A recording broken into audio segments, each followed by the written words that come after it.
Witam wszystkich serdecznie. W dzisiejszym odcinku First Tree. Gierka ostatnio zdaje się rozdawana na Epiku.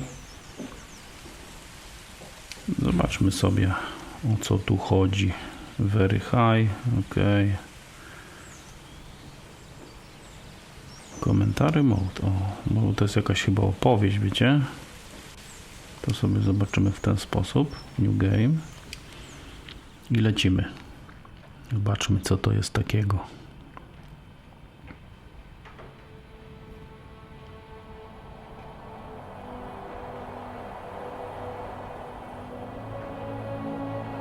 Hi, my name is David Whaley, and I'm the creator of the First Tree. I also voice a character named Joseph. So I just wanted to introduce you to this commentary mode, tell you that you can find interesting things about how I made this game by touching the speech bubbles you see in the world. No proszę. So I hope you enjoy it. Bardzo sympatycznie się zaczyna, powiem wam. Autor się z nami przywitał, powiedział, że... Are you awake? Yes. I thought I heard you get up. Yeah, I'm awake. Sorry, I just can't sleep. Jesteśmy listkiem. Are you thinking about him? Yeah, a bit. Usually get back to sleep, my love. I'm fine. No, it's okay. What else is on your mind? I don't know. It seems weird, but I had one of the most vivid dreams of my life. I saw a fox on a snowy mountain, just looking confused and worried. Those eyes. I can't get those eyes out of my head. She was running in the windy snow, looking for something. Do you think it has to do with you and what's been going on? I don't know. It was just a dream, Rachel. They're not meant to make sense. A lot's happened the past couple days, that's all. Well, if you're not going to sleep anyway, you should tell me. I want to hear. Double jump. All right. Czy powiem wam, ciekawe to jest. Jakaś opowieść będzie na pewno. Na razie to jest sen. I'll try not to spoil too much since a lot of this game ties into the very last act, which is the epilogue, I call it.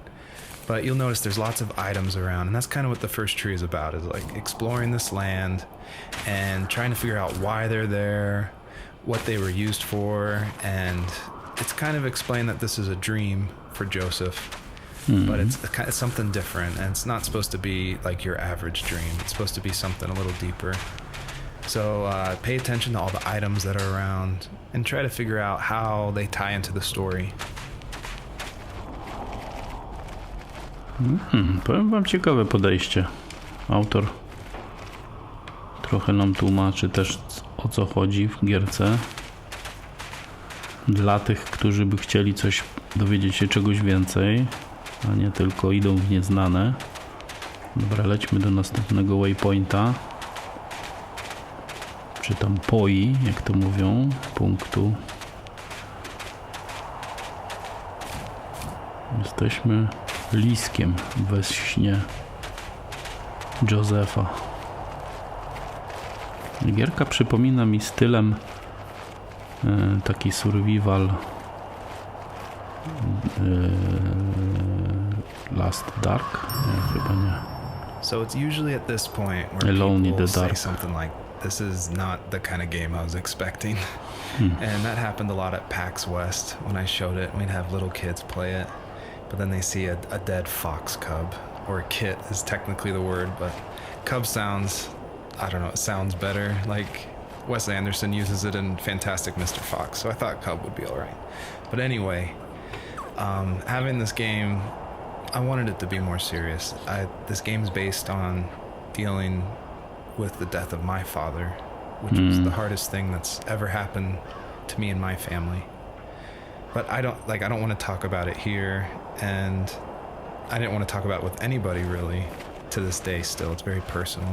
And that's why I made this game. That's exactly the reason. Because I wanted to get those feelings out and like communicate with people without like talking about it. And so that's what the First Tree is. It's me dealing with my feelings, and it was a personal project, and it was just me, and It actually, like, I'm really glad I made it, but it wasn't easy to make, I guess is what I'm saying.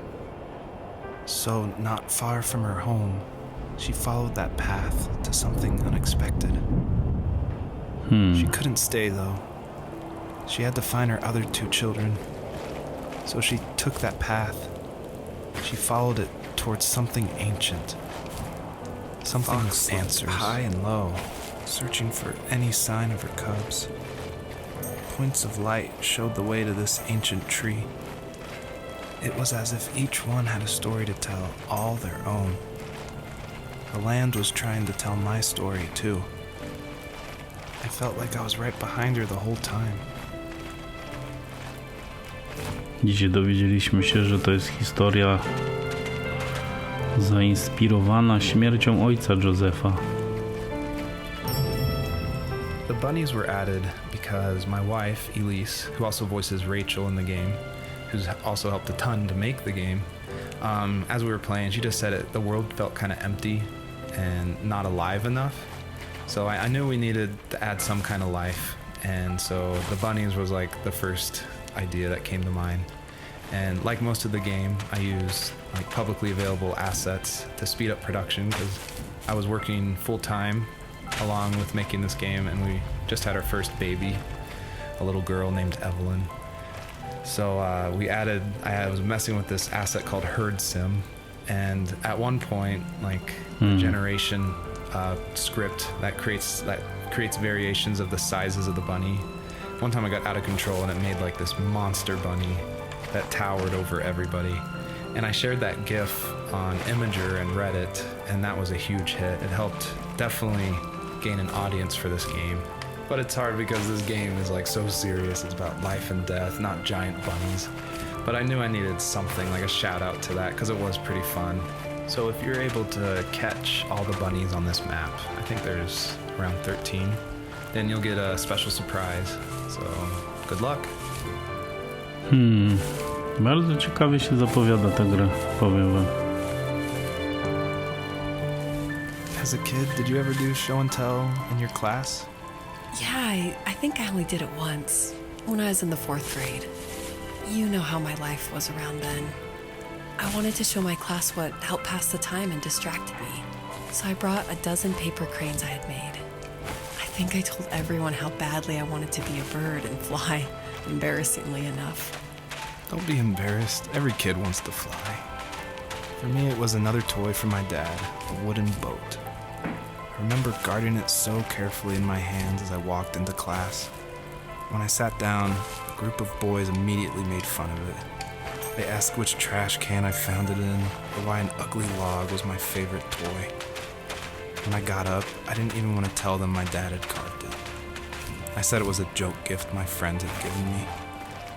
Kids can be so cruel. Some of them are. I shouldn't have let them get to me, but it did. It's amazing we bounced back at all. No, piękna gierka, powiem wam. Muzyczka też świetna.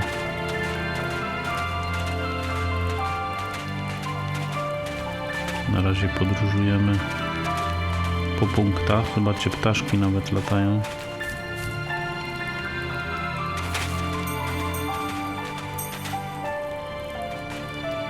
Tam jeszcze minąłem.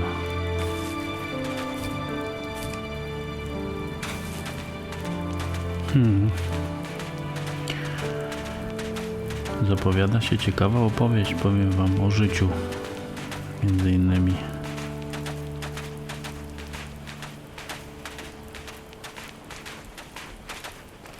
A to jest to, co rozkopuję. To są te króliczki, o których była mowa.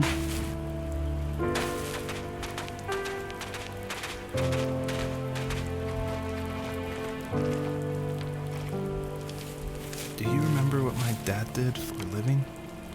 Wasn't he like a To są lumberjack? zabawki jakieś, to nie są króliczki. That's one way of putting it. If wood was a canvas, then a carving knife was his paintbrush. Even after working a 50-hour week, even after his hands were more splinters than skin, he would bring home the nicest piece of Alaskan weeping cedar and make me toys. That wooden train was the first toy I can remember, and I loved it. I just knew from a young age I was going to be a lumberjack, like my father.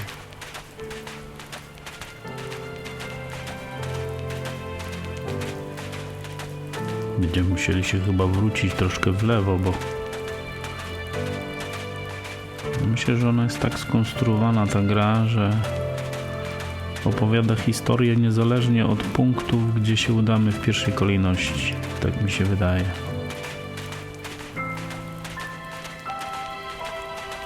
No chodźmy dalej, zobaczmy, co nas jeszcze czeka. No, tutaj mamy znajdźki. On śmiesznie skacze, ten lisek.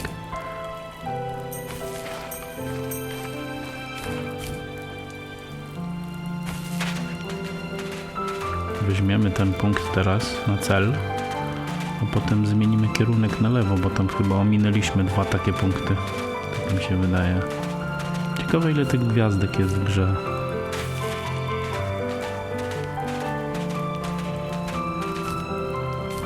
W każdym razie gierka świetna. Jest fajnie zrobiona, zupełnie inna.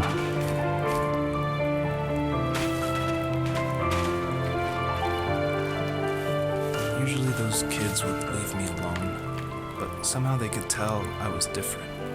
They made fun of how far away I lived. They called my dad sourdough. I was a blabbermouth as a kid, telling my dad stories I made up for hours.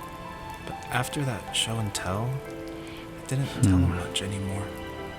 He didn't know exactly what was wrong, but his best guess was that the toys he carved weren't cool enough. He carved me a tank and tried to tell me what it was like to be in a real tank as a serviceman. I didn't know your dad was in the military. Yeah, in the army. The sad thing is that I'd pretty much forgotten until just now. There's so much I still don't know about him. I'm sorry. He knows how much you love him. You're going to see him again soon and have some closure, I'm sure.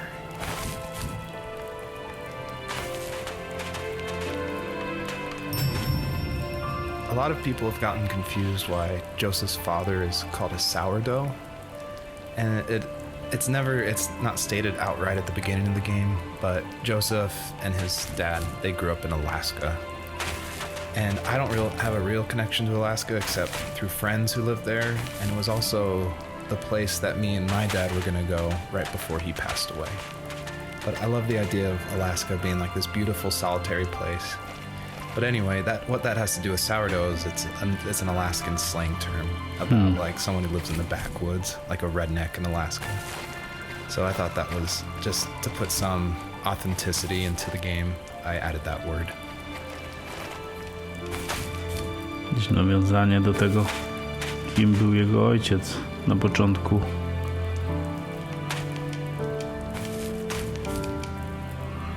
Był w armii i miał coś wspólnego z czołgami. Dobra, chodźmy tutaj, jeszcze weźmiemy kryształek chyba.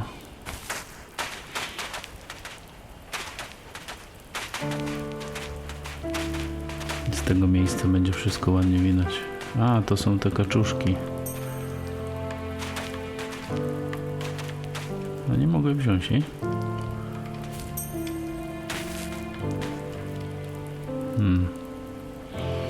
Dobra, tutaj nic nie ma. Teraz byśmy mogli pójść w lewo.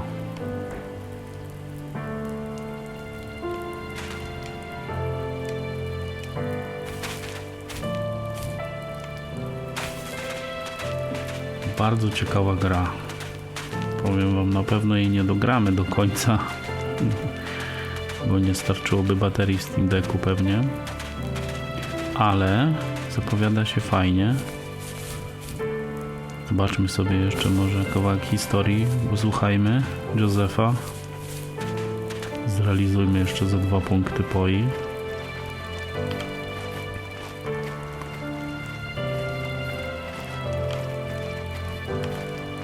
A tu są króliczki. Żywe. No tak wcześniej o tym jego małżonka opowiadała, że świat był za pusty i dodali króliczki.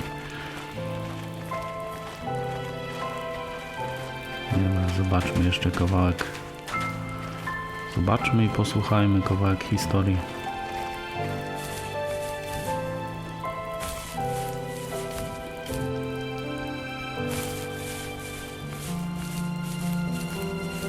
Gierka zupełnie inna.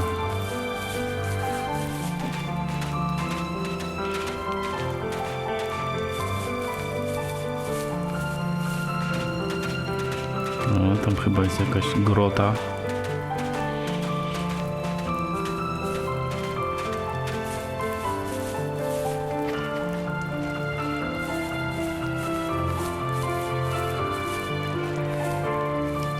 The older I got, the more I withdrew. I asked myself, why talk to anybody anyway? Why bother when I'm happy by myself? I started drawing a lot, mostly animals I saw in the woods by my home. I then imagined designing my own hideouts with things like TVs and pantries full of chips and cookies. I think that idea of leaving home and drawing blueprints started my career. I found a lot of solace in that. I'm not surprised, but I did the same thing, you know? There's something special about having a place to call your own. And now look at us. Well, if you count renting in an overpriced city. It's as close as we can get for now.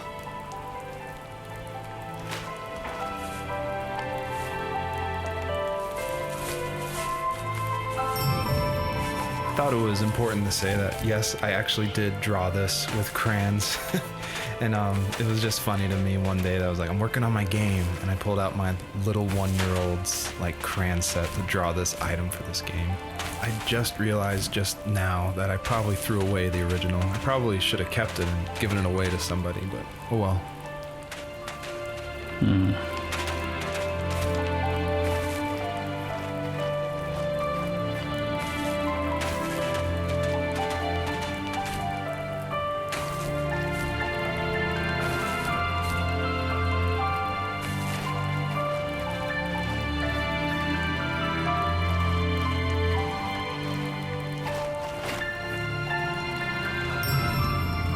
I feel like one of the main reasons people play small indie games is because they are so personal and intimate. So I tried to put myself into this game as much as possible. So almost all the vignettes or little stories you hear in this game, they come from my childhood, where I grew up in the middle of nowhere in Central Virginia in the United States. So yeah, that's probably why I love games like this so much, where you explore this open, wide environment and just find interesting things, because that's exactly what I did as a kid. Teraz trzeba było wyskoczyć. Ej, niestety się nie załapałem. Nie widzę dobrze, gdzie to jest. Dobra.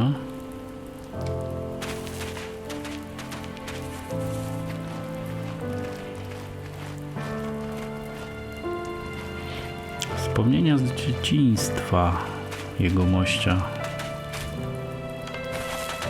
Patrzcie, tu są jeszcze króliczki, które dały drapaka.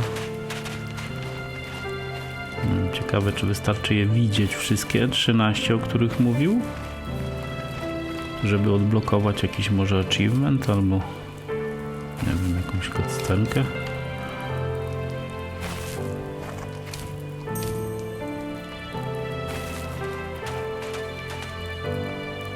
Teraz nie pamiętam, którędy my żeśmy przyszli.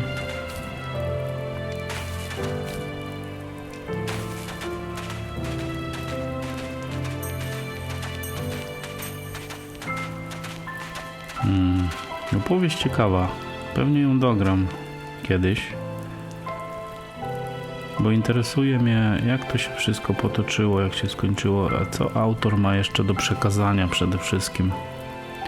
Tutaj się pożegnamy, grę polecam i do zobaczenia w następnym odcinku.